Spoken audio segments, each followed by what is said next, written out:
जैसा कि आप सबको पता है आरआरबी जेई में सबसे बड़ी प्रॉब्लम जो इंजीनियर्स के पास है दैट इज सीबीटी 1। और आपको पता है सीबीटी 1 जो है टोटली नॉन टेक्निकल एग्जाम है। और जब नॉन टेक वाले पार्ट की बात करते हैं ना, तो सच बता रहा हूं सारे ही बच्चे इसमें स्कोर करने से डरते हैं। यस, आप जब अटेम्प्ट करोगे 100%, उसके बावजूद भी आपका स्कोर 100% नहीं रहेगा। तो यहां पे जितने भी सब्जेक्ट हैं आपके सिलेबस में, जितने भी सब्जेक्ट मेंशन है नॉन टेक के, उसका प्लानिंग कैसे होना चाहिए, उसको किस माइंडसेट के साथ प्रिपेयर करोगे, एक टॉपर स्टूडेंट क्या सोचता है उसके बारे में, इन सारे चीजों के बारे में मैं बात करने वाला हूं। तो चलिए स्टार्ट करते हैं इस वीडियो को। अगर आपका ड्रीम आरआरबी जेई है तो इस वीडियो के चैट बॉक्स के अंदर आरआरबी जेई के साथ एक हार्ट जरूर बनाइएगा। चलिए स्टार्ट करते हैं, मैं आपको ले चलता हूं। सबसे पहले क्या, सबसे पहले आपको पता है exam pattern and selection procedure, just review कर दूं तो आपको पता है स्टेज 1 कंप्यूटर बेस्ड टेस्ट होने वाला है जो कि क्वालिफाइंग नेचर का है। अगर मैं बात करूं स्टेज 2 का, तो ये कंप्यूटर बेस्ड टेस्ट होने वाला है जिसके बेस्ड पे आपका मेरिट डिसाइड होगा और इसमें टेक्निकल के साथ साथ नॉन टेक्निकल पार्ट भी पूछा जाएगा। अगर मैं बात करूं स्टेज 3 तो डॉक्यूमेंट वेरिफिकेशन होगा, स्टेज 4 तो मेडिकल एग्जामिनेशन होने वाला है। अब बात आती है सर सिलेबस क्या है। जो सीबीटी 1 है ना, जो नॉन टेक वाला पार्ट है ना, और जो मेन जो बैरियर है बेटा, इतने इंजीनियरिंग स्टूडेंट है, चाहे उन्होंने डिप्लोमा बैकग्राउंड से हो चाहे बीटेक बैकग्राउंड से हो, this is the main barrier. अगर आपने इसको क्रॉस कर लिया ना, इसको पार कर लिया ना, डेफिनेटली आप सीबीटी 1 में बहुत ही बेहतर स्कोर करोगे और अपना सिलेक्शन भी सिक्योर करने वाले हो। तो इसका सिलेबस, ऑफिशियल सिलेबस ये है, आपको पता है मैथमेटिक्स में ये सारे topic, general intelligence and reasoning में ये सारे टॉपिक, यस, जनरल अवेयरनेस में ये सारे टॉपिक, और जनरल साइंस में कुछ नहीं लिखा है, सिंपली लिखा है physics, chemistry and life sciences, जिसको आप बायोलॉजी बोलते हो, up to 10th standard CBSE syllabus, yes, इतना लिखा हुआ। अब ये जो अलग अलग सब्जेक्ट है ना, तो आपको स्ट्रैटेजी भी उसी के अकॉर्डिंग बनानी पड़ेगी। ऐसा नहीं जैसे आप मैथ पढ़ रहे हो वैसे ही साइंस पढ़ रहे हो, बिल्कुल भी नहीं। जैसे आप साइंस पढ़ रहे हो वैसे जनरल अवेयरनेस पढ़ रहे हो, बिल्कुल भी नहीं। आपको हर सब्जेक्ट के नेचर के अकॉर्डिंग उसका स्ट्रैटेजी बनाना पड़ेगा। और इस वीडियो में मैं वही स्ट्रैटेजी के बारे में बात करने वाला हूं। आखिर आप मैथ को कैसे पढ़ोगे, रीजनिंग को कैसे पढ़ोगे, जनरल साइंस को कैसे पढ़ोगे, और साथ में करंट अफेयर्स को कैसे डील करने वाले हो, इन सारे चीजों के बाद में, इन सारी चीजों के बारे में आपको थॉट प्रोसेस क्लैरिटी पूरी तरह से होनी चाहिए, तभी जाके आप उस पर प्लान करोगे और डेफिनेटली उसमें बहुत अच्छा स्कोर करोगे। अब देखो यहां पे बात करूंगा स्कोर का, यस, तो देखो मैथमेटिक्स का बात करूं जिसको एप्टीट्यूड भी बोलते हो आप लोग, नंबर ऑफ क्वेश्चन 30 आते हैं और मार्क्स भी 30 है। रीजनिंग का बात करूं 25 क्वेश्चन 25 मार्क्स। जनरल अवेयरनेस का बात करूं 15 question 15 marks, yes. General science का बात करूं 30 क्वेश्चन 30 मार्क्स, टोटल जोड़ोगे 100 क्वेश्चन और यहां पे 100 मार्क्स। अगर मैं बात करूं टाइमिंग का, तो एग्जाम में जो टाइम मिलेगा आपको केवल 90 मिनट, यस, 90 मिनट, 1.5 घंटा आपको टाइम मिलने वाला है। इच क्वेश्चन कैरी 1 मार्क्स दिख रहा है, नेगेटिव मार्किंग 1/3 होगा, यस। ये सारी चीजें आपको बहुत अच्छे से पता होगा और मुझे लगता है सारे ही स्टूडेंट इसको, सारे कॉन्सेप्ट को, सारे चीजों को अच्छे से समझ रहे होंगे पहले से। अब बात मेन ये नहीं है, मेन बात क्या है, मेन बात ये है सर, अगर मैं बात करूं एक सब्जेक्ट का, और सब्जेक्ट आप सबके प्यारे, और अगर मैं बात करूं general intelligence and reasoning, just 25 marks, और दूसरी तरफ अगर मैं बात करूं मैथमेटिक्स जिसको आप एप्टीट्यूड बोलते हो, अगर मैं ये दोनों मिला के कंबाइन लिखूं, तो यहां पे अगर कंबाइन बात करूं तो ये कितना 55 मार्क्स का बात हो रहा है। यस, इस बात को समझिएगा, ये 55 मार्क्स को कैसे अप्रोच करना, this is very important for you. क्योंकि अगर यहां पे मिस कर गए ना बेटा, यस, ये टोटल अगर मैं मार्क्स का बात करूं ना यहां पे, तो ये टोटल जो मार्क्स है ना, दैट इज कॉल्ड कितना, 30 + 25, यस, ये कितना हो गया, ये हो गया 55 मार्क्स, यस। और अगर इस 55 मार्क्स में अगर मैक्सिमम स्कोर करना है, तो आपका माइंडसेट क्या होना चाहिए, आपका प्लानिंग कैसे होना चाहिए, आप कहां पे गलती करते हो, क्या छोटी सी मिस्टेक होती है और आपका ये स्कोर जो है ना वो बहुत पीछे चला जाता है। इस बात को बहुत अच्छे से समझिएगा। यस, देखो सबसे पहला क्या होना चाहिए, जब भी आप मैथमेटिक्स या एप्टीट्यूड जिसको बोलते हो और रीजनिंग बोलते हो, इस दोनों को एक साथ प्रिपेयर करो। एक साथ इसलिए प्रिपेयर करना है क्योंकि आपको ये दोनों जो है ना एक दूसरे सब्जेक्ट को सपोर्ट करता है। और जब भी इस सब्जेक्ट को पढ़ोगे ना, तो दोनों को अगर एक साथ लेके चलते हो ना, तो आप बहुत सारी चीजों को बेहतरीन परफॉर्म करोगे और आपको भी ज्यादा हेल्प होगा इस सब्जेक्ट को प्रिपेयर करने में। ऐसा मैं नहीं बोल रहा हूं, ऐसा टॉपर्स बोलते हैं जो ऑलरेडी जेई एग्जाम को क्रैक किया है और जेई जाके आज आरआरबी जेई में डिपार्टमेंट में बैठ करके सारी चीजों को हैंडल कर रहा है। यस, यहां पे लिखा भी है टॉपर स्ट्रेटजी। अब देखो सबसे पहला क्या है, always go through basic concept plus do practice more and enhance your speed. Yes, अगर मैथमेटिक्स में अच्छा स्कोर करना है, अगर आपको रीजनिंग में ज्यादा स्कोर करना है, तो आपको बेसिक्स पार्ट, यस, हर क्वेश्चन का, हर टॉपिक का बेसिक्स होता है, उसको जानिए, उसके क्वेश्चन को प्रैक्टिस कीजिए और अपने स्पीड को एनहांस कीजिए। यस, कॉन्सेप्ट जानोगे तभी स्पीड आपका एनहांस होगा। यस, पहला पॉइंट ध्यान से सुनिएगा। दूसरा पॉइंट क्या लिखा गया है, all chapter must be completed as per syllabus. Yes, जो सिलेबस है आपका, देखो सिलेबस क्या है, ये मैं सिलेबस लगा दिया। अगर मैं एप्टीट्यूड तैयार करूं तो ये सारे जो भी लिखा हुआ है, number system, BODMAS, decimal fraction, LCM HCF, ratio proportion, सारी चीजें। अगर मैं रीजनिंग का बात करूं, एनालॉजी क्या होता है, अल्फाबेटिक नंबर सीरीज क्या होता है, सारी चीजें आपको जो सिलेबस मेंशन है उसका एक भी टॉपिक छूटना नहीं चाहिए। ये सारी चीजें सबसे पहले और नेसेसरी चीजें हैं बेटा। अगर मिस कर गए, क्या पता उसी से एग्जाम में ज्यादा क्वेश्चन आएगा और हो सकता है वहां से वेटेज ज्यादा ले, पिक कर ले, ये किसी को नहीं पता। इसलिए एक भी चीजें आपको मिस नहीं करना है, ध्यान रखना है। इसके बाद क्या लिखा है, रीजनिंग के लिए ट्रिक जरूर सीखे और यूट्यूब का मदद ले सकते हैं। यस, अगर आप रीजनिंग के क्वेश्चन को सॉल्व कर रहे हो, रीजनिंग के टॉपिक को प्रिपेयर कर रहे हो, यस, तो आपको ट्रिक का यूज करना है। और ट्रिक के लिए आप हमारे यूट्यूब चैनल, इंग्लिश वाला यूट्यूब चैनल को भी प्रीफर कर सकते हो। वहां पे लॉट्स ऑफ चीजें आपको मिलेगा और लॉट्स ऑफ चीजें जब सीखोगे ना, तो एक टीचर क्या आपके माइंडसेट को डेवलप कर रहा है, किस तरह से चीजों को सिखा रहा है, वहां से आपको बहुत ज्यादा हेल्प होगा। अगर आप खुद से कर रहे हो तो हो सकता है इस चीजों को मिस कर दो, वो चीजें डिफिकल्ट लगे, इस बात का भी आप लोग ध्यान रखिएगा। इसके बाद देखो फोर्थ क्या लिखा है, PYQ must practice with detail analysis. Yes, जब भी आप प्रीवियस ईयर क्वेश्चन लगाओ ना, थोड़ा टाइम दे करके लगाओ। ऐसा नहीं जो क्वेश्चन उठाए आंसर टिक के आगे बढ़ गए, ना ना ना ना, ऐसा बिल्कुल नहीं करना है। आपको क्वेश्चन लगाना है, साथ में थोड़ा सा टाइम स्पेंड करना है उस क्वेश्चन पे।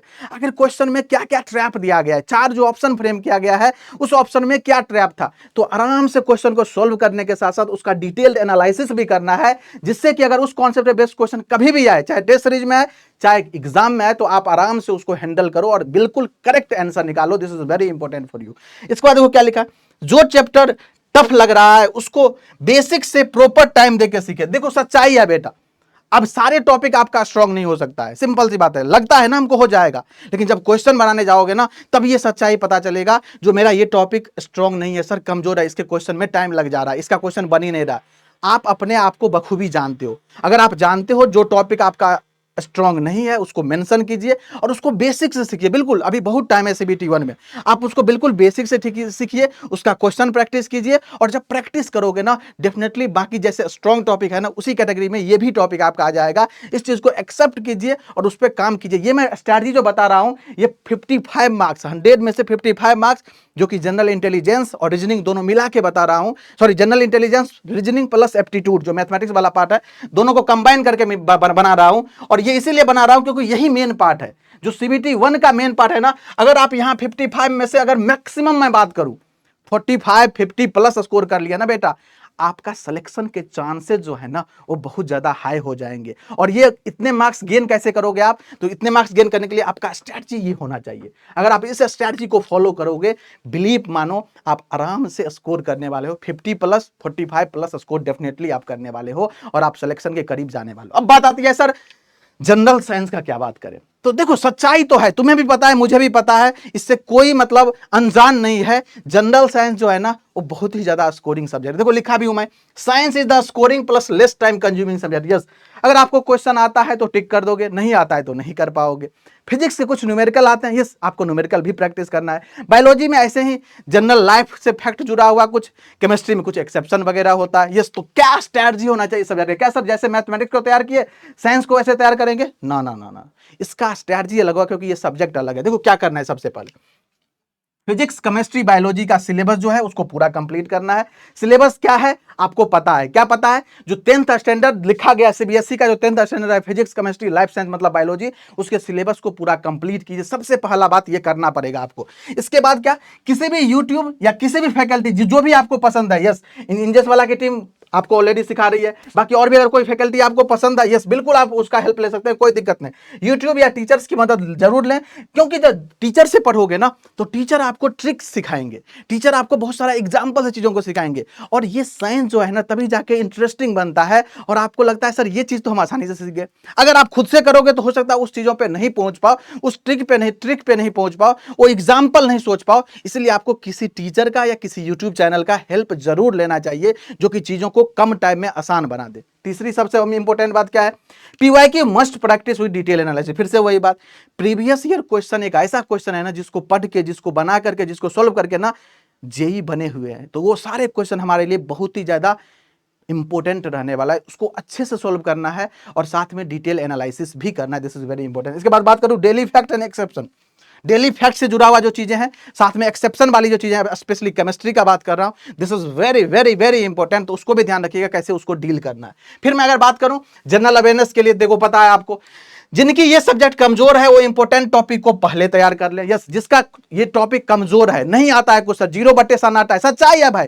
करंट अफेयर्स का बात जब आती है ना, तो सब लोग बोलते हैं सर मुझे नहीं आता है, सर मुझे नहीं आता है। जब सच्चाई है तो उसको एक्सेप्ट कीजिए, और अगर नहीं आ रहा है ना, तो क्या लिखा है, केवल इंपॉर्टेंट टॉपिक, जो भी इंपॉर्टेंट टॉपिक है ना, यस, उसको पहले प्रिपेयर कीजिए आप, उसके क्वेश्चन को पहले प्रिपेयर कर लीजिए आप। इसके बाद क्या करना है सर, जैसे हिस्ट्री हो गया, जैसे पॉलिटी हो गया, जैसे ज्योग्राफी हो गया, इसको ट्रिक्स के सहायता से सीखने का कोशिश करिए, इसके क्वेश्चन को ट्रिक के सहायता से बार बार प्रैक्टिस करें, और जिससे कि आपको मेमोरी में सेट होने में ये चीजें आराम से आसानी होगी। यस, इसके बाद मैं बात करूं करंट अफेयर्स के लिए, आप डेली मंथली मैगजीन पढ़ सकते हो। यस, मंथली मैगजीन जो है पढ़ना स्टार्ट कर दो। देखो, अगर आप डेली किसी सोर्स को फॉलो कर रहे हो तो वो तो वेल एंड गुड है, उससे बेहतरीन कुछ नहीं हो सकता है। नहीं तो आप मंथली मैगजीन जो आता है, कोई भी मैगजीन पकड़िए आराम से और उसको पढ़ना स्टार्ट कर दीजिए, बहुत ही ज्यादा हेल्पफुल होने वाला है। इसके बाद अगर मैं बात करूं, इसमें आप YouTube का भी हेल्प मदद ले सकते हैं। यस, YouTube का मदद कैसे लेंगे, जो डेली होता है, डेली जो करंट अफेयर से रिलेटेड चीजें होती है, उसको अगर आप देख रहे हो, उस पर बेस्ट अगर 20 क्वेश्चन भी अपने पास स्टोर कर रहे हो, अपने माइंड में स्टोर कर रहे हो, क्योंकि देखो डेटा को जब तक क्वेश्चन के फॉर्मेट में नहीं ले जाओगे ना, तब तक चीजें थोड़ा सा लर्न करना, याद रखना मुश्किल हो जाएगा, सबके लिए मुश्किल है। तो अगर आप डेली कहीं किसी भी यूट्यूब चैनल को फॉलो कर रहे हो, तो वहां पे चीजों को क्वेश्चन के फॉर्म में याद रखने का कोशिश कीजिए, ये आपको बहुत ज्यादा हेल्प करने वाला है करंट अफेयर्स वाले पार्ट में।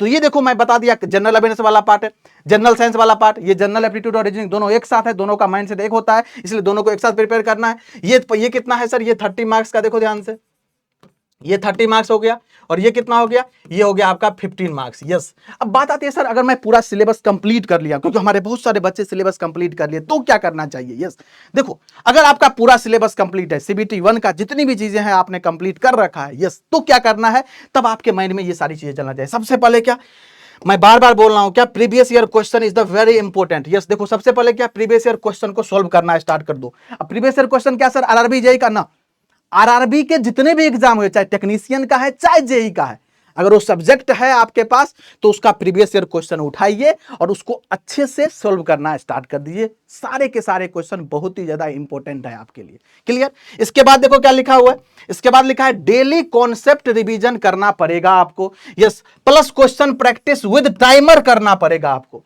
डेली कॉन्सेप्ट को रिवीजन भी कीजिए और मिक्स करके बहुत सारे कॉन्सेप्ट, बहुत सारे टॉपिक को मिक्स करके एक साथ रिवीजन करो, क्योंकि देखो माइंड को जैसे ट्रेन करोगे ना, वैसे ही आउटपुट देगा जब एग्जामिनेशन के टाइम करीब आएगा। और साथ में क्वेश्चन प्रैक्टिस के साथ साथ टाइमर लगाओ, टाइमर लगा के 1 घंटे में कितना क्वेश्चन कर रहे हो। यस, और इसको धीरे धीरे धीरे धीरे इंप्रूव करने का कोशिश कीजिए। डेफिनेटली आप उस मुकाम पे पहुंचोगे जो कि रियल नीड है एक एग्जामिनेशन को क्रैक करने के लिए। यस, क्या लिखा है, ज्यादा से ज्यादा मॉक टेस्ट लगाएं। यस, और जब आप मॉक टेस्ट लगाओगे तो आप तो ऑलरेडी इसमें टाइमर चलता है, टाइमर और क्वेश्चन मिलेगा, अपने आप चीजों पे पूरी तरह से कंफर्टेबल हो जाओगे और जस्ट एग्जाम वाला फील लेना है। जब भी मॉक टेस्ट लगाना है ना, आपको अपने माइंड को ये इनपुट देना है, हम एग्जाम दे रहे हैं। और जब इस तरह का बार बार प्रैक्टिस करोगे, बार बार मॉक टेस्ट लगाओगे ना, आप आराम से जब एग्जाम में जाओगे ना बेटा, पूरी तरह से कंफर्टेबल होगे, पैनिक नहीं करोगे, टाइमर का जो प्रेशर होता है, टाइम का जो प्रेशर होता है, उसको भी फील नहीं करोगे, कंफर्टेबल हो जाओगे सारी चीजों में। और ये अभी करना है आपको। यस, अगर आपका सिलेबस कंप्लीट हो गया है तो, या जब हो जाएगा उसके बाद ये सारी चीजें करना है। फिर क्या लिखा है, गलत सवालों को एनालाइज जरूर करें। अगर कोई क्वेश्चन मॉक टेस्ट में गलत हो जा रहा है तो उसको जरूर एनालिसिस करें, आखिर ये क्यों गलत हो गया, हमारे माइंड में, हमारे थॉट प्रोसेस में क्या चीजें चल रही थी जिसके वजह से ये सारी चीजें गलत हो गई। इसको भी ध्यान रखिएगा, जिससे कि आपको चीजें इंप्रूवमेंट करने में आसानी होगी। लास्ट में क्या लिखा है, वीक पार्ट को आइडेंटिफाई होने पर फिर से सीखने का कोशिश करें। मान लो रीजनिंग में कोई पोर्शन का क्वेश्चन बार बार गलत हो रहा है, तो आपको पता चल गया ना, जो ये रिलेशनशिप, ये ब्लड रिलेशन का जो क्वेश्चन है, मैथमेटिक्स में ये टाइम एंड डिस्टेंस का क्वेश्चन बार बार गलत हो रहा है, तो उसको बेस पे जाओ, उसके जो रूट कॉज है उसको पकड़ो, उस टॉपिक को फिर बेस से पढ़ना स्टार्ट करो और उसको बिल्कुल आप अच्छी तरह से पढ़िए, क्वेश्चन प्रैक्टिस कीजिए, फिर जाकर टेस्ट में दीजिए। आराम से बनाओगे, आराम से क्वेश्चन बनेगा और आराम से बेहतर परफॉर्म करोगे। स्किप नहीं करना है, अपने आप को ओवर कॉन्फिडेंस नहीं रखना, हो जाएगा ऐसा, बिल्कुल भी नहीं ऐसा करना है।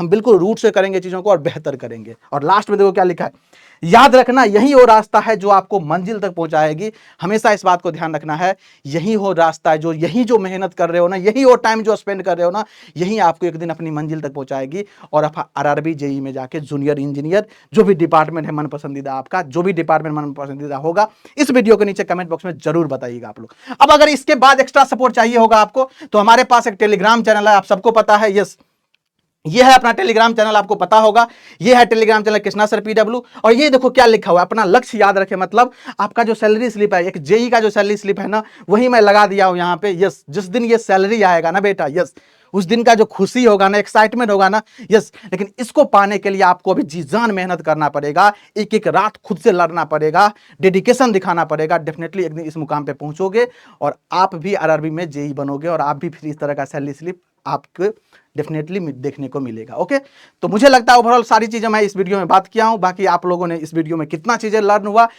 जब ये वीडियो कंप्लीट देखे तो कितना माइंडसेट क्लियर हुआ, जरूर बताइएगा। मिलते हैं किसी नेक्स्ट वीडियो में। Thank you so much.